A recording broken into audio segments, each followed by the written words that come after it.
ngicela ukubingelela. Amen. Umfundisi uMkhize lo webandla iJesus Christ Fellowship Center. Ngiyahamba nondodana my son esinayo lapha yana ebandleni uNkulunkulu anginikelo nokuba ngilihole endaweni yaseMlazi. Praise the Lord. Ngiyaxolisa ukuthi ngihambe ngedwa namhlanje. uNkulunkulu usibusise ngomntwana omncane nomama. Manje ke unkosikazi usathi take care of umntwana omncane. Praise the Lord. Glory be to God. Yes, so iyaxolisa kakhulu. Next time I promise ngiyofika naye. Amen. Ngumntwana kaNkulunkulu ngisindisiwe ke bazalwane. Amen. Egameni lika Jesu. Ngimfishane kakhulu, angiyena umuntu odla isikhathi ngoba ngiyabona nesikhathi sethu sibi kakhulu manje. Alibongwe igama lika Jesu. Ngiqale ngashumayela ebandleni in our first session ebandleni njengoba ngilana manje. Amen. Ngijabulile kakhulu ke bazalwane bami. Enkosi ngizwile ke kuthiwa sisenkonzweni la sizobonga khona uNkulunkulu. Praise the Lord. You just need ukuthi bazalwane mhlambe before ngishumayele namhlanje noma ngifundise ngezwe namhlanje, uNkulunkulu unginikeze into enzima kakhulu enhlizweni yami. Ngi-operator ngaphansi kwe-office lobupostile. I teach the word more than I preach ilizwi likaNkulunkulu. Amen. So ngiyacela ukuthi ke nawe mawujwayele mhlambe umfundisi ovuthayo kakhulu onama ungixolele mina ke namhlanje ngizokufundisa izwi njengalokho uNkulunkulu emphile. Amen. You see, ezinye zezinto ekufanele uzifundise zona usingahamba nje bhuti wami uhambe nami mfowethu ukuze sizosheshe siqede lento. Ezinye zezinto uNkulunkulu angifundise zona apostle ubuzifundisa especially uma usebandleni likaNkulunkulu, uzifundise ukuba aligned nesizini uNkulunkulu ayivezile ngaleso sikhathi. Amen.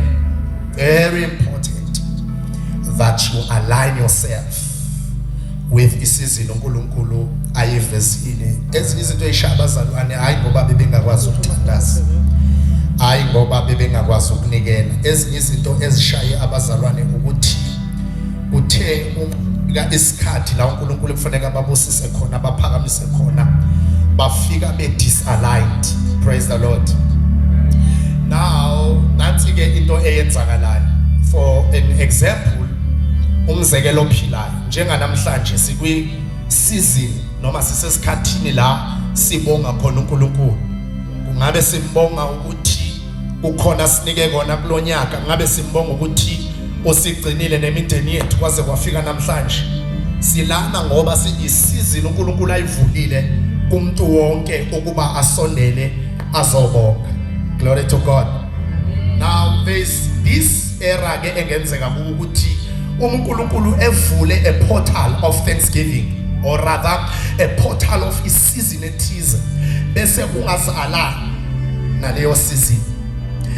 Bese kuthi ngoba nansi into ebuhlungu bafundisi bami ukuthi la during your disalignment uNkulunkulu vele enza into eyodwa, avele ahlise babushezi. Am I right saying? Thank you. Babushezi. uNkulunkulu avele ahlise impendulo yakho wayithandaza 10 years ago.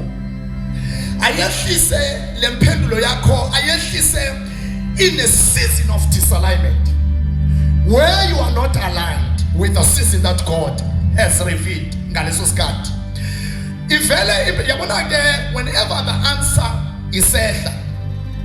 I-answer yehli bese according nama feelings akho ukuthi ngifisa ibe kanje, ngifisa kube kanje. Whenever God releases the answer to you, whether you prayed for, whether yathandazela umama wakho, whether yathandazela ubaba wakho, whenever God releases an answer, depending on the season that leyo answer fike ngayo, kuyenzeka ukuthi answer mayifikile ifike kanti ukwi disalignment, awukho aligned nokwesizini uNkulunkulu ayivulile. Uyazi kuyenzeka uthenga imoto yomlungu ebingamhluphi umlungu kodwa meke yathengwa wena inkalihluphi. Kuyenzeka mfundisi ukuthi uthi uyashatelwa, uthi uyashada, uvela uhlusho unkosikazi uthandaza wazi uyavuda, uvela uhlusho unkosikazi. Uthola ukuthi ingane yomuntu bisekhaya ibingahluphi ingenalo into kodwa uqeda yafika kuwe because ifike kumuntu odisalign ongasalayinanga nesizini uNkulunkulu ayivulile ngaleso sikhathi.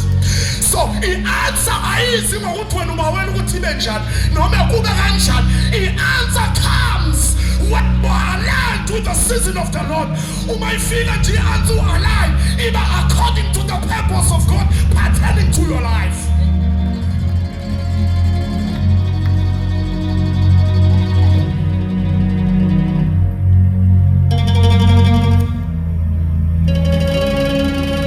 Ifike le mali mfundisi wakade uyithandazela ithi mayifika ivele ibe yijoka.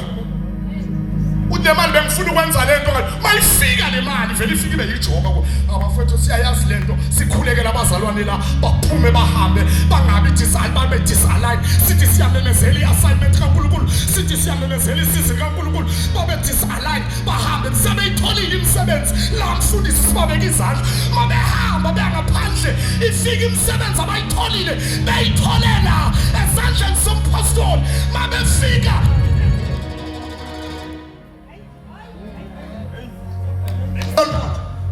Hallelujah. Glory be to God. Oh God, help me, Holy Spirit. Help me, Holy Ghost. Mayifika mfundisi nemsebenzi ufika ube yijoka. Uthola ukuthi umzalwane hayi akawutholanga esangomeni nomsebenzi. Nikoda sondela kancane. Lo msebenzi akawutholanga enyangeni mfundisi. Uthole esandleni sompostoli ophilayo. Kodwa mayefika mayangena esangweni nomsebenzi eklokha yini emsebenzini ufika lo msebenzi ijoka kuye. She can't even pray, she can't even give, she can't even do anything.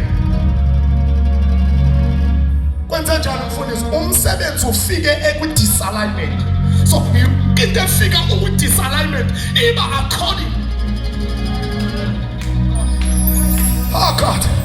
Yonke into afikayo empilweni yakho noma ngabe yathandazela ubaba wakho hlabela inkomo wayinikelela zonke izinto mayifika ukudisala ungaba kwi-disalignment isho ukuthi izoba disaligned na.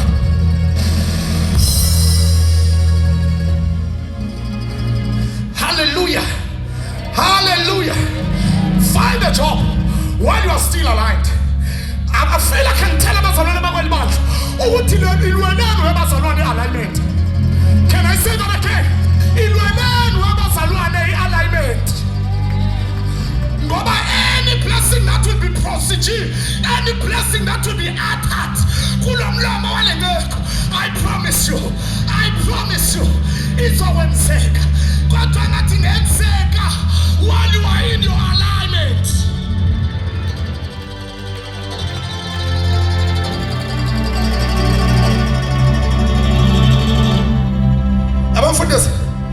Let me make an example. We've got people here who are not here. They are part of this church, but they are not here. They just deny. They just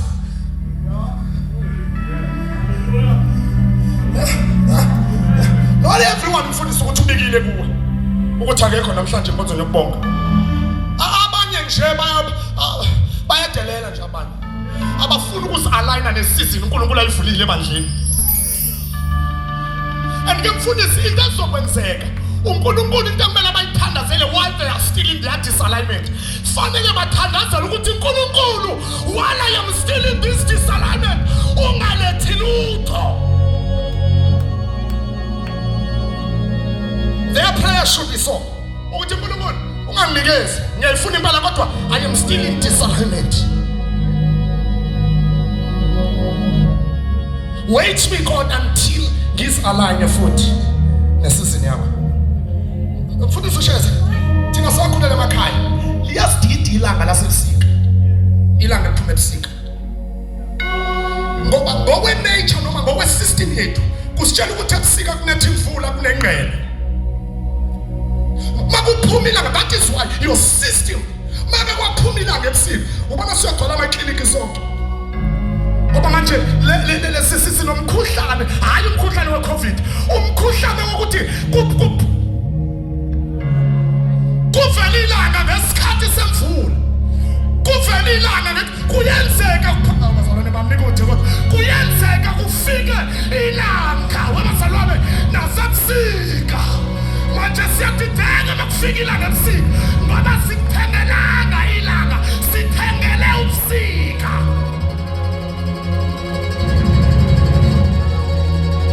Ungaphambanani namasizini. Tell your neighbor, tell makhelwane ukuthi makhelwane ungaphambanani namasizini. Tell it ungaphambanani namasizini. Makwesizini ya Thanksgiving, take all what you have. Come and give. Come and thank the Lord. Glory be to God, for His good and His mercies endure forever. Come with your gifts, come with your gifts and chinako. Ngokuzobonga uNkulunkulu. It's a season, Holy Ghost.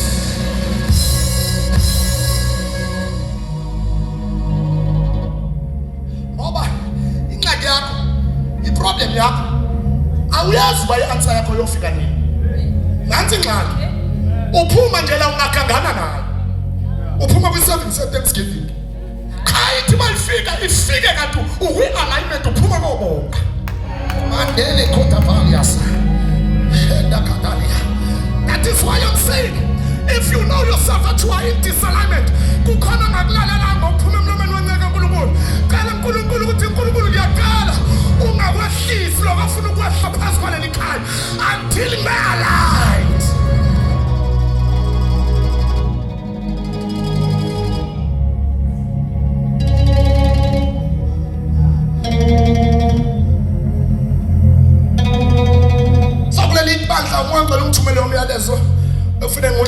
I'm teaching, I'm only a few minutes now.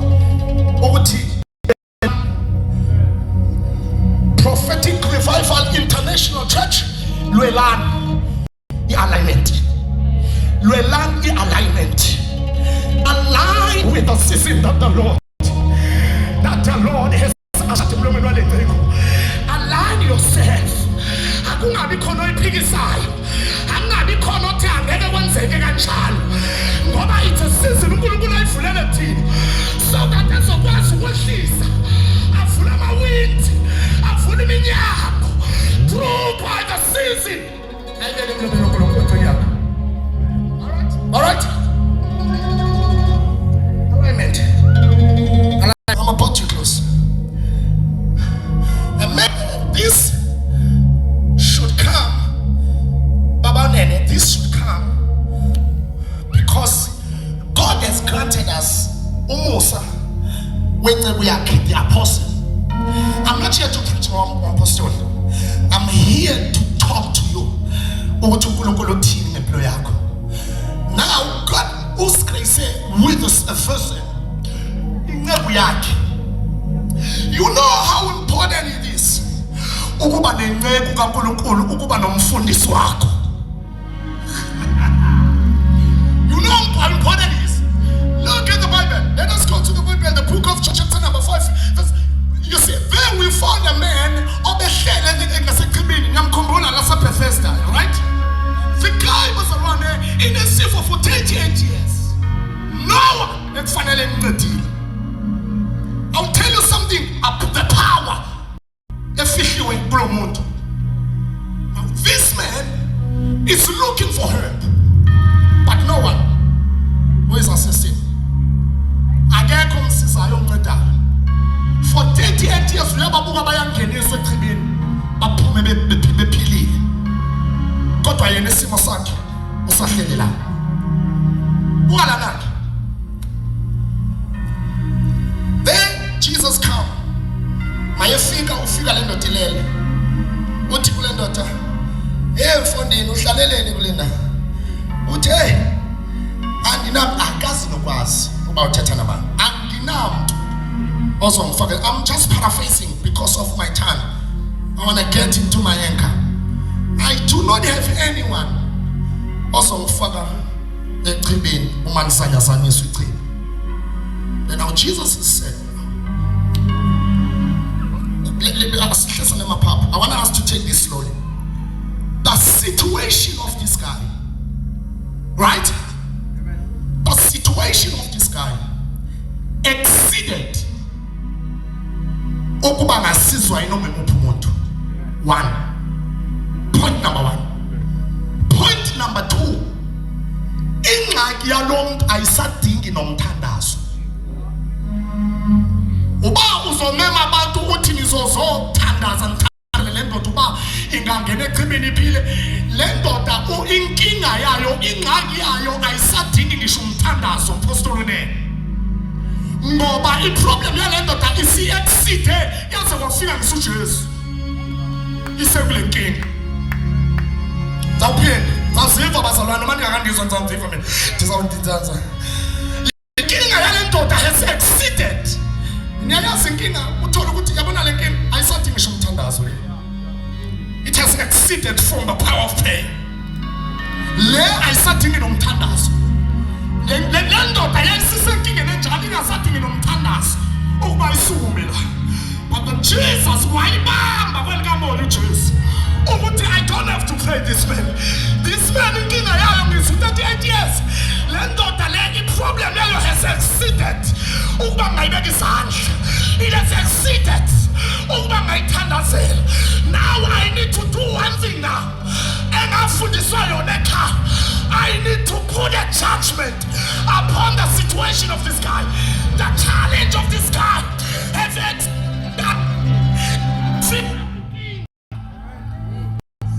until Pastor Ned yafika lightning idinga i-judgment. Yabona noma ongafika osuthi rapha ka peleke dokotekelia kwa yazohlola le ngoba kwasedingeka i-judgment. Inkinga yayisikuyo yengeke sawuza umthandazo ngoba lasenyukile izinga liyanyuka izinga lenkinga lize lifike la lidinga khona ikhambi lalo, and ikhambi lalo inkinga lento kwase kuyi-judgment, and the judgment comes from Jesus. When Jesus approaches this man, it will just sukuma, verse number 8, take up your mat and go.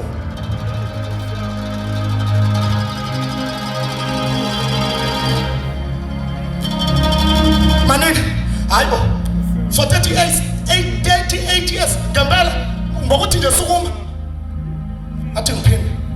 Just think about lapha. For 38 years, ngempela, just ke sukuma uthatha uhlaka lakho. Athi ngiphinde ngakangcenci ngapha mawashe lapha. Bazalwane, asake sibhekene. No tongues here. Nothing has been uttered from Jesus. Ngaphandle, thatha uhlaka lakho sukuma. For 38 years. Oh, manini, bekungekho ngelozini la kanti belokhu ingena. Kwafika umuntu wathi kapalo kosatapa. Kwafika a man carrying the capacity and the ability in his words. Everything is of him. You don't get the objection. He's waiting for the gravity of the word. And Jesus came with the power of the word. Take up your mat and go.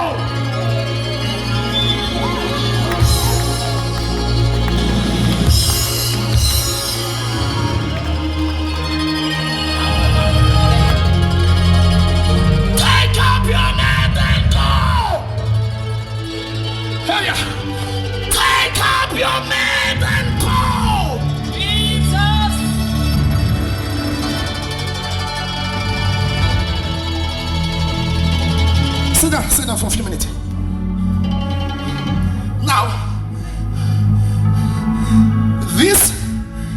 judgment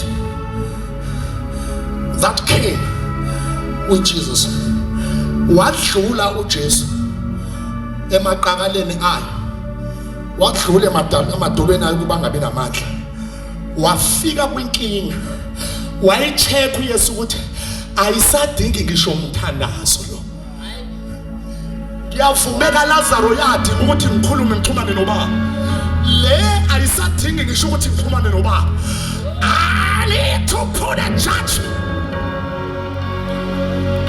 Situations that are waiting for the judgment of a man of God upon your life. Kudala ngikule nkinga mfundisi, sebethandaze abancane, akukho la ngiyekhona. You need a judgment.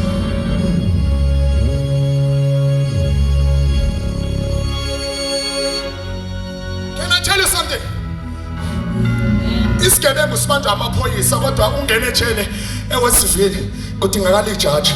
Ame ngiphinda kokugcina futhi, isigebengu sibanjwa iphoyisa ukuthi sebile, iphoyisa lifakoza nkosi bese lithi asambeni, kukhona la siyakhona. Bese lihamba naso isigebengu, uma siyabuza isigebengu siyaphi asambeni. Iphoyisa malifika enkantolo, lifika isihlalo sejaji isithule, bese tuwahlala phansi. Ijaji maliqhamuka bese kusukuma yonke into, ngoba kuyaziwa ijaji liza nesigwebo.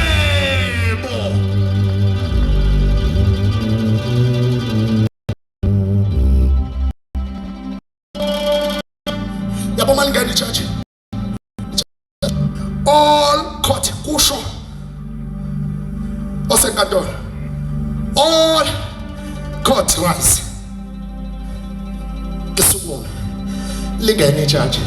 Yabona ke ijaji libheke evidence, libuke bese lithi la kufanele ngisebenzise amandla ami. Yabona noma ungangathanda kanjani ijaji, kodwa ekugcineni ijaji liphethe isigwebo sakho. I'm talking to someone futhi ngiyazizwa. Noma ijaji ungangathanda kangakanani, noma ungangawenza umyalelo wejaji ngaleso sikhathi usahleli lapho, kodwa wazi ukuthi ijaji liphethe isikhiye sasejele angasidedela manje. Uma yethi uthi lingajele, ngisho iphoyisa lakubamba lilawo amandla.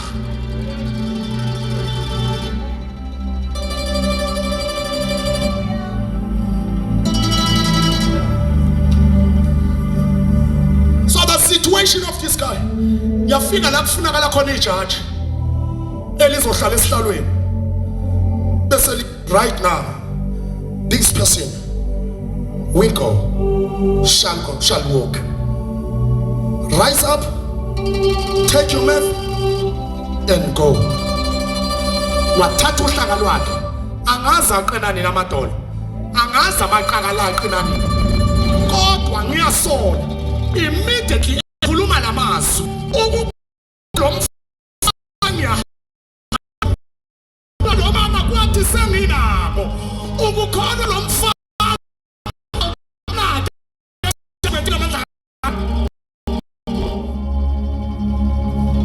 ukuphila mphosona fanele sibone ingelosi izothi wayechibini manje dayane ndoda esukuma ngokuthi ngithatha uhlaka ibe singayi angayithumeki imini eseyike ilo yonke wonke umphetho walondawo adlule wona lo muntu lo osumise lo muntu lona athi sukuma uthathola uhlaka lapho bese uyahamba njengabo bonke.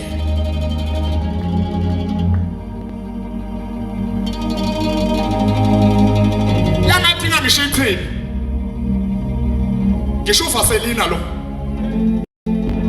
ngisho amafutha yangawadinga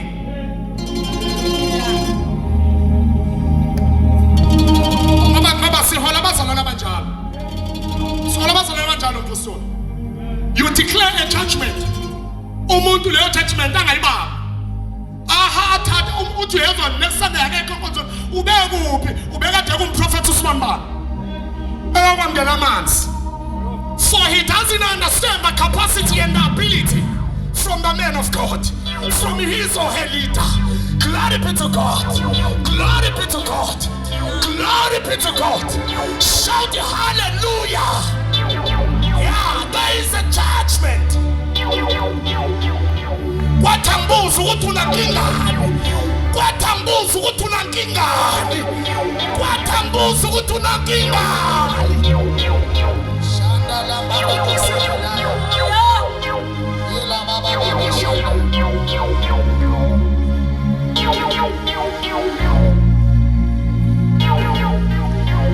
This is the judgment day for this man. People have come, besiege and pray for him. But today, kwafika judge. Angikutshele ngejudge ngoba ngiyamthanda. Ijudge liyathanda ukunganakeki. Ijudge liyathanda ukuba umuntu nje ongamdelela noma uhlangana naye emaphasage enkantolo. You see, ijudge liyathanda sometimes ukungabi nangala befundisi benene bathandana. Oh God, there's power. Ijudge liyathanda ukubuka kulezo. Ijudge liyathanda ukuba umuntu noma ekhuluma kube ngathi ungangamlalela. Maye ekhuluma. You must notice something to that man. He or she carries a judgment. Unikiwe. It's something akuyona umuntu wonke. Right? Akuyona eyomuntu wonke. It's something enikwa umuntu othile. Ability for umuntu othile. Ediloyo umuntu noma emephambi kwethu. Kwathi singamdelela nje umpostoli unene. Uthi mawuSunday uyovula iYouTube yakho ulalele lo mprofeti wakho omzwayo.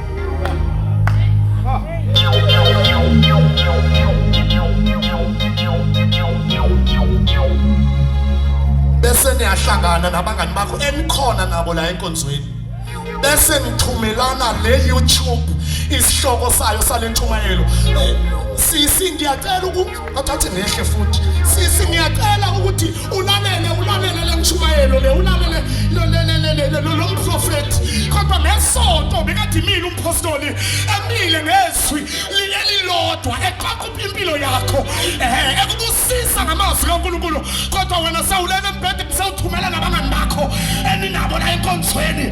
But I'm here and I am saying and listen to me.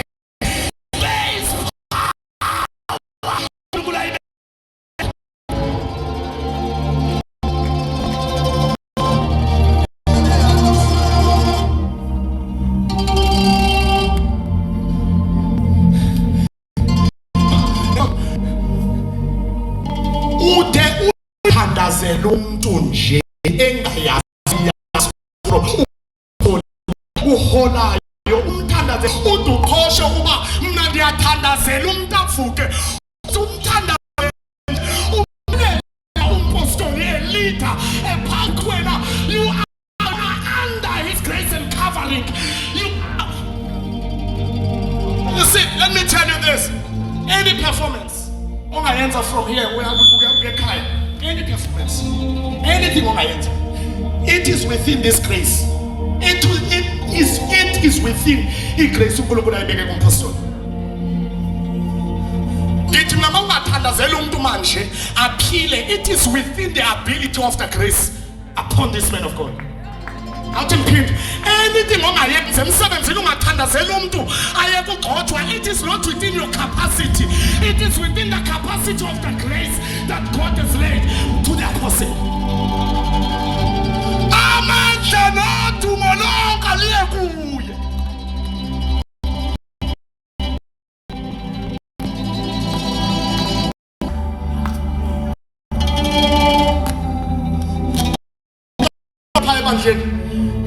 Our church is very church.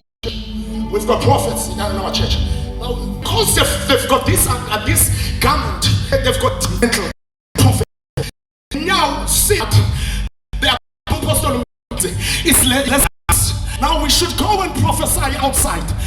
uma siprofeta kube njalo ngempela sizobabeka izandla bathetha indeed wenzeka amandla wenzeka isibonakaliso and they started ubaba phakame and whenever I speak and preach the word it was like ngiyathela amanzi emhlabathini. I told them one day, I said, listen here, anyone who is serving, starting from today, if ngamandla ngoku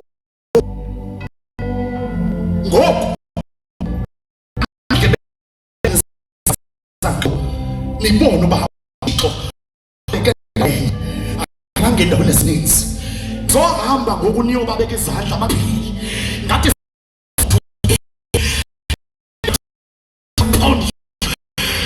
izawusabela emhlabeni because niyale